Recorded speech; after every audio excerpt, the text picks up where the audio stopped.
आज का ज्ञानवर्धक दृष्टांत है, जैसी करनी वैसी भरनी। एक रात एक पति पत्नी अपनी लग्जरी कार से बाहर डिनर करते घर वापस आ रहे थे। रास्ते में पति ने देखा कि सड़क के किनारे एक बूढ़ा भिखारी पतली सी चादर ओढ़े ठंड से कांप रहा है। पति ने गाड़ी रोकी तो पत्नी ने कहा, यहाँ गाड़ी क्यों रोकी? पति बोला, देखो वो बूढ़ा भिखारी ठंड से कांप रहा है। अपनी कार में जो कंबल पड़ा है क्यों ना हम उसे दे दें। पत्नी ने गुस्से में कहा, क्या इतना महंगा कंबल उसे दे दोगे? मैं इन लोगों को अच्छी तरह जानती हूँ, ये कंबल को ओढ़ेगा नहीं बेच देगा। पति थोड़ा मुस्कुराया और कार से कंबल निकालकर उस बूढ़े भिखारी की ओर जाने लगा। पत्नी भी पीछे पीछे चली गई। दोनों उस बूढ़े भिखारी के पास पहुंचे और उसे कंबल दे दिया। उस भिखारी ने कहा, सदा सुखी रहो बेटा। पत्नी रास्ते भर पति से लड़ती गई। इतना महंगा कंबल दे दिया, इतना महंगा कंबल दे दिया। 2-3 दिन बाद वो लोग फिर बाहर डिनर करके वापस उसी रास्ते से लौट रहे थे। तो पत्नी ने कहा, आज देखते हैं वो भिखारी कंबल ओढ़े है या नहीं। जब उस भिखारी के पास आए तो वो भिखारी वही अपनी पुरानी चादर ओढ़े लेटा था। पत्नी ने कहा, देखो कहा था मैंने कि इन्हें कंबल मत दो, जरूर इसने बेच दिया होगा।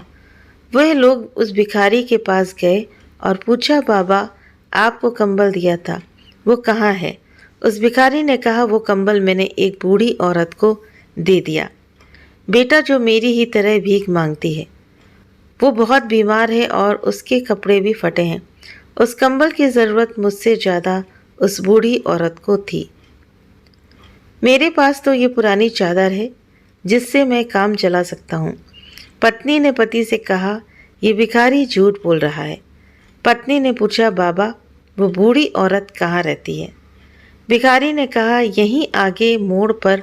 पति पत्नी दोनों कार में बैठकर आगे गए और उस मोड़ पर फिर गाड़ी रोक दी, जहाँ पर उस भिखारी ने उस बूढ़ी औरत का पता बताया था। और वहाँ पर देखा कि एक बूढ़ी औरत उनका कंबल ओढ़े लेटी है।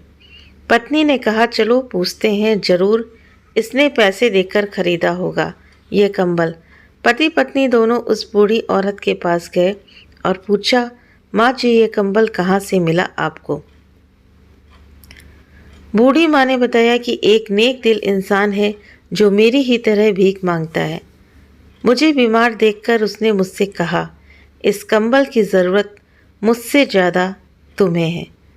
उसने बताया कि एक रात एक नेक दिल बेटी आई थी जो मुझे ये कंबल दे गई थी। बूढ़ी माँ ने कहा, भगवान उस बेटी को लंबी उम्र दे और उसे हमेशा खुश रखे। मैं यही प्रार्थना करती हूँ भगवान से। ठंड की वजह से बिना कंबल के मुझे बहुत तकलीफ होती थी। पत्नी की आंखों से आंसू रुकने का नाम नहीं ले रहे थे। पति रास्ते भर पत्नी को चुप कराया जा रहा था।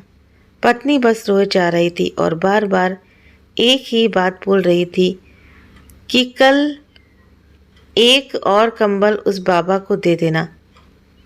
तो अच्छे कर्म का फल भले ही देर से मिले लेकिन मिलता ज़रूर है। इसलिए जहाँ भी मौका मिले आपसे जितना बन सके ज़रूरतमंद की मदद ज़रूर से ज़रूर करें। तो इस कहानी से हमें यही सीख मिलती है कि कर्म का फल यानी कि करनी, हम जैसा कर्म करते हैं हमें उसका फल अवश्य ही मिलता है।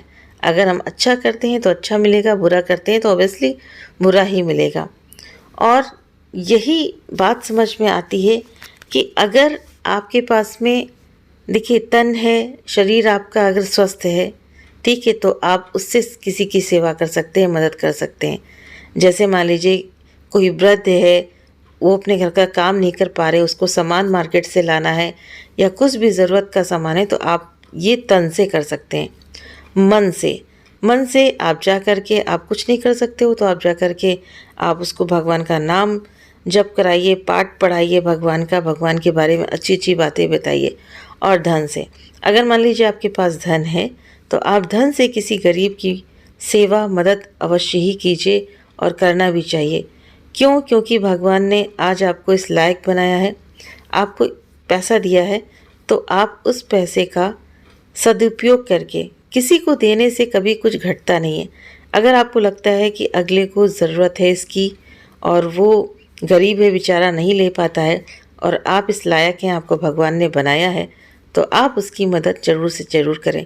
और मदद करते हुए ऐसा सोचें कि जैसे दाहिने हाथ से कुछ अगर दिया है तो बाएं हाथ को भी पता ना चले।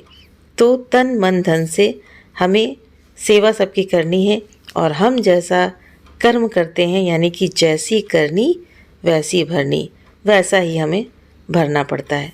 हरि ओम तत्सत।